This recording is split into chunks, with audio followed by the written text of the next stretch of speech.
बिस्मिल्लाहिर्रहमानिर्रहीम। अस्सलाम वालेकुम। उम्मीद करती हूँ हम सब खैरियत से होंगे। तो नाज़रीन, इस प्यारे से मौसम में आज मैं आपके साथ नूडल्स की एक बहुत ही चटपटी और मज़ेदार रेसिपी शेयर करें। तो स्टार्ट करते हैं। सबसे पहले हमने एक पैन लेना है और 3 पैकेट नूडल्स लिए हैं।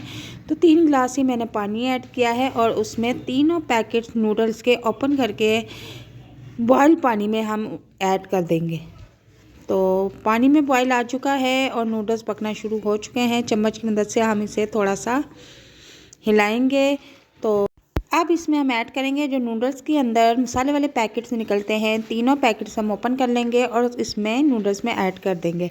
तो चूल्हे का फ्लेम हमने नॉर्मल रखना है, फुल फ्लेम पे हमने नहीं पकाना। इसमें फिर कोई टेस्ट नहीं आएगा। नॉर्मल फ्लेम पे हमने नूडल्स को रेडी करना है। तो ये बहुत ही चटपटे मज़ेदार रेसिपी आज मैं आपके साथ शेयर कर रही हूँ। आप इस रेसिपी को एक बार घर में ज़रूर ट्राई कीजिएगा। ये बहुत ही टेस्टी बनती है। खासकर आपके बच्चे इसे बहुत शौक़ से खाएंगे और रोज़ बनवाने की फरमाइश करेंगे।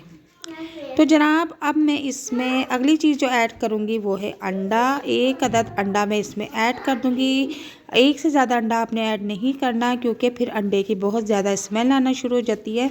तो इसमें हम सिर्फ 1 अंडा ऐड करेंगे। अंडे को अच्छी तरह से हम फेंट लेंगे और अंडा ऐड करने से नूडल्स का टेस्ट इस तरह आएगा जैसे कि कोई बहुत ही यम्मी और मज़ेदार सा हम सूप पी रहे हैं। बिल्कुल चिकन सूप जैसा इसका जायका आएगा। हल्का हल्का सा हमने इसको चम्मच भी चलाना है ताकि हमने जो अंडा फेंट के इसमें ऐड किया है वो अच्छी तरह से पक जाए। और अब मैं जो इसमें ऐड करूँगी वो है काली मिर्च। काली मिर्च मैंने पीस के रखी हुई थी, तो आपने अपने टेस्ट के मुताबिक ऐड करनी है। मैं 1 चम्मच का चौथा हिस्सा काली मिर्च इसमें ऐड करूँगी। अगर आप ज़्यादा स्पाइसी खाते हैं तो आप इसमें ज़्यादा मिर्च ऐड कर सकते हैं। और काली मिर्च ऐड करने के बाद मैं इसको थोड़ी देर के लिए पकने दूँगी। नूडल्स पकते हुए तकरीबन हमें 5 मिनट हो चुके हैं। तो अब मैं इसका फ्लेम ऑफ कर दूंगी और इसे किसी बाउल में निकाल लूँगी। तो बहुत ही मज़ेदार, बहुत ही टेस्टी नूडल्स बनके रेडी हुए हैं। लेकिन इसका अभी अगला स्टेप एक और है। इसको हमने बाउल में निकाल लिया है और थोड़ा सा हम इसे ठंडा होने के लिए 5 से 10 मिनट के लिए छोड़ देंगे, ताकि ये जो इतना ज़्यादा धुआं निकल रहा है ये ख़त्म हो जाए। नूडल्स का टेस्ट बढ़ाने के लिए इसमें मैं थोड़ी सी क्रश चिल्ली 2 से 3 चुटकियाँ ऐड कर दूंगी। अगर आपने बच्चों को खिलाना है तो फिर आप इसमें ये रेड चिल्ली स्प्रिंकल ना कीजिएगा। और थोड़ा सा मैं इसमें हरा धनिया भी ऐड कर दूंगी। इसका भी टेस्ट बहुत ज़बरदस्त, बहुत मज़े का लगता है।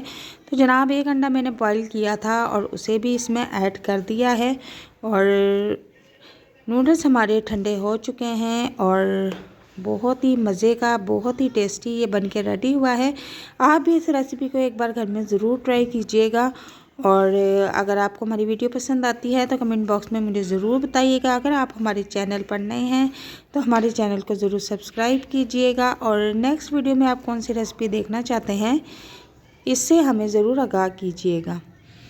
तो मैं लेती हूँ मज़ेदार गरम गरम सूप का मज़ा, और आप वीडियो को देख के लाइक एंड शेयर कीजिए। अल्लाह हाफिज़।